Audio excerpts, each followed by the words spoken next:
ना करियो उपकार किसी पे, घड़ी हो या न होने की। ना करियो उपकार किसी पे, घड़ी हो या न होने की। मत सोना कहीं कुआं किनारे, रसन लगे रोने की। मत सोना कहीं कुआं किनारे, रसन लगे रोने की। अब तुम घर को सीधे जाइयो, मानो बात हमारी।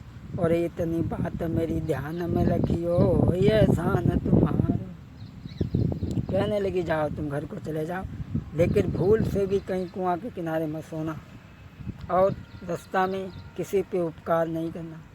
अगर तुमने किया तो हमें नहीं मालूम। लड़का उसकी बात को सुन कर के घोड़ा पर सवार हुआ। राजकुमारी है, चिड़िया है, चला है।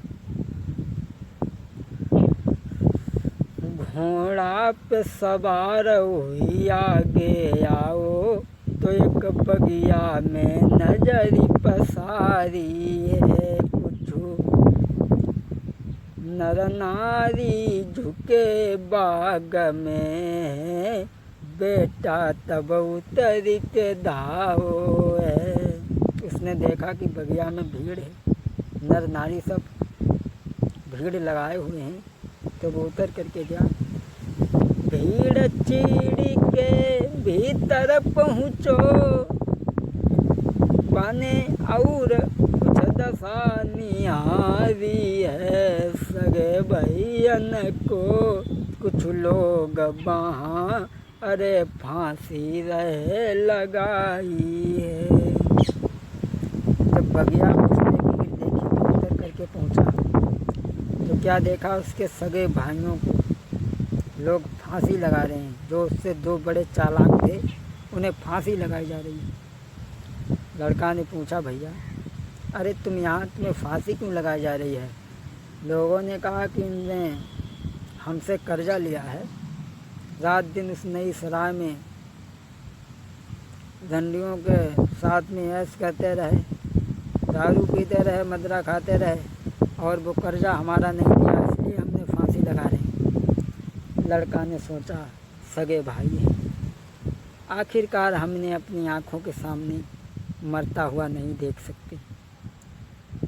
भाई तुम्हारा क्या कर्जा है?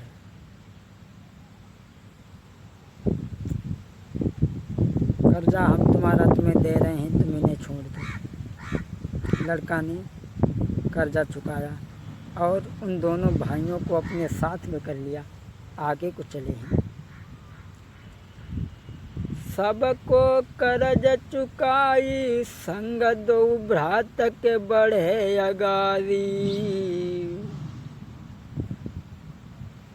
और दो भैयन की नियति में के खोट तब हुई आओ। दोनों को छुटा करके लेके चले, लेकिन दोनों भाइयों को नियत में खोट आ गया। सोचने लगे इसके संग में स्त्री बहुत सुंदर है, और इसे मार दे पिताजी की नज़र में, वैसे वो पागल है। कहेंगे वो कहीं मर गया होगा, हम कहेंगे कि घोड़ा ये चिड़िया है, ये रानी हम जीत करके लाए हैं, हमारा पिताजी की नज़र में सम्मान हो जाएगा। आगे बढ़ के कुआं किनारे हुई आई तोड़ संजा, लेट गए तब कुआं किनारे, सुन लो मेरे भाई। रात में उन्हें धकियाई दो, कुआं में दो भैयन ने रात में उन्हें धकियाई दो। लेके भाई घर फिर धाए हैं, लेके भाई घर फिर धाए हैं। इतना पड़े पड़े कुआं में वो भाई रहे हैं बिलखाई। दुखी वो बिटिया दिल भारी, पर सुनी न कोई बात महल को लेके चले भाई। अब उन्हें कुआं में दोनों भाइयों ने डाल दिया और उस लड़की को लेकर के चले। लड़की रोती बिलखती रही, लेकिन उन्होंने कोई बात नहीं सुनी। उन्होंने कहा, अरे पागल है, अरे तुम मेरे साथ में रहो, महल में आनंद के साथ में रहो, इसके पास में क्या रखा है? तो पागल है, मूर्ख है बिल्कुल। चलो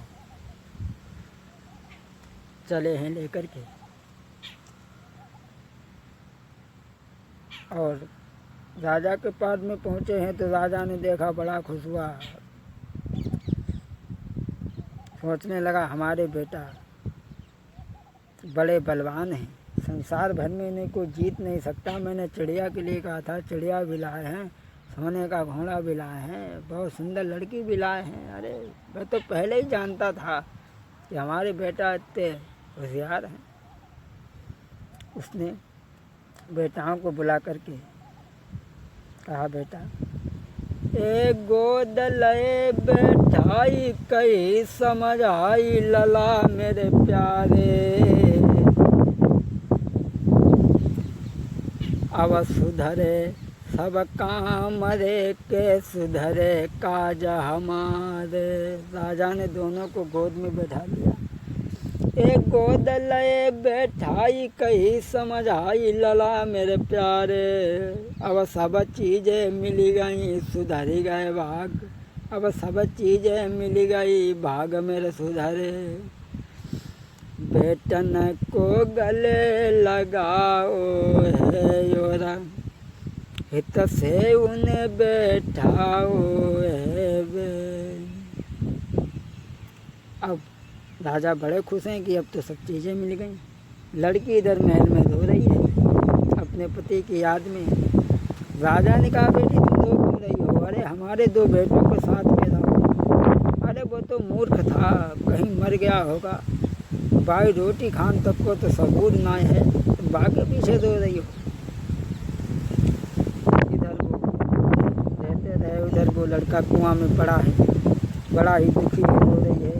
तब तक लोमड़ी पास में फिर आ जाती है और कहने लगी, कहो अल्लाह हमने तुम्हें फिर समझा दी, फिर न मान, अब तुम अपना जानो। लड़का कहने लगा, मुझे इस बार निकाल लो, अब मैं दोबारा ऐसी भूल कभी नहीं करूँगा।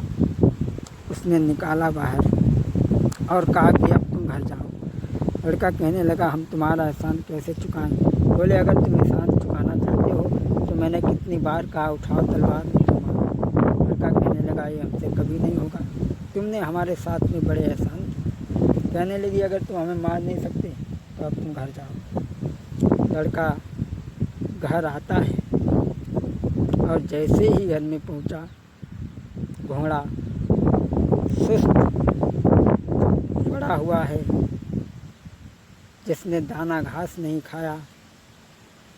चिड़िया भी सुस्त पड़ी है पिंजड़ा में। और जैसे ही लड़का घर पहुंचा, घोड़ा देखी के नहीं ना उठो, और चिड़िया पिंजड़ा में हरसाई गई। घोड़ा ही नहीं